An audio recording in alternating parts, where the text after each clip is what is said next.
Thailand's Prime Minister Anutin Charnvirakul has won royal backing to dissolve parliament, paving the way for a national election within 45 to 60 days. This comes amidst ongoing deadly border clashes with Cambodia. CNA's Saksith tells us more.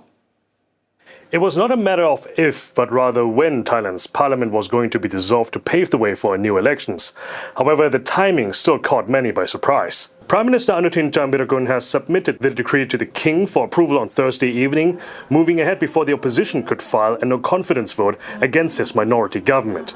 The dissolution came as Parliament was locked in heated debates over constitutional reforms, with the biggest opposition People's Party accusing Mr. Anutin's Boomjai Thai party of breaking the agreement that allowed him to become the Prime Minister in September. With both sides threatening each other for weeks, the opposition with a no-confidence motion, the Prime Minister with dissolution, it appears that Anutin made the first move. On the morning after, he turned the tables on the opposition and said that he literally did what they asked him to do.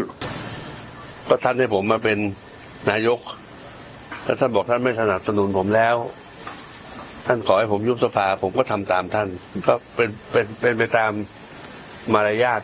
ขั้นตอนที่มันควรจะเป็น The People's Party, whose predecessor moved forward, won the 2023 elections before being blocked from governing and later dissolved, rejected the idea that a deal with the Boomjai Thai party backfired. ผมไม่ได้คิดว่าผมและพรรคประชาชนเนี่ยกลายเป็นเด็กไร้เดียงสาแต่อย่างใดนะครับสิ่งที่พวกเราพยายามทำเราพยายามให้ประชาชนเนี่ยเป็นผู้ตัดสินนะครับจากสิ่งที่เกิดขึ้นนะครับข้อตกลง MOA บางส่วนอาจจะบอกว่าเขาทำตามข้อตกลงทุกอย่างหรือบางส่วนอาจจะตีความว่าเป็นการหักข้อตกลงกันหรือเปล่านะครับก็เป็นสิ่งที่ทุกคนจะต้องวิเคราะห์กันแต่สุดท้ายคนที่จะเป็นคนตัดสินในคูหาเลือกตั้งก็คือพ่อแม่พี่น้องประชาชน So the countdown to the next elections has started. It has to be held within 45 to 60 days from now on. So that would make February the 1st or the 8th as the most realistic dates, as national polls are traditionally held on a Sunday. Mr. Anutin, of course, hopes to stay in office after a very short-lived tenure of under 3 months. But those 3 months have been eventful, if not downright chaotic. The first was the resignation of his deputy finance minister after alleged links to scam center operations, something that is still plaguing parts of the remaining government. Then there were the record floods in southern Thailand that have killed more than 160 people. The government is criticized for its slow rescue and relief response.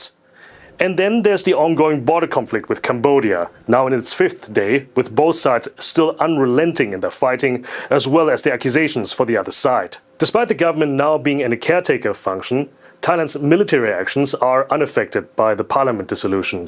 But one might wonder whether or not the Prime Minister is using nationalist sentiments as a boost in his next election campaign. Mr. Anutin also said that he is scheduled to make phone calls with Malaysian Prime Minister Anwar Ibrahim and, much anticipated, with US President Donald Trump over the border conflict. President Trump has been confident that he can get both countries to stop fighting, but Anutin's personal position on this has been uncompromising until Thailand's security at the border is, quote, no longer under threat, end quote. In any case, the campaign for the next election is off to a premature start, as Thailand is staggering from one eventful year straight into the next.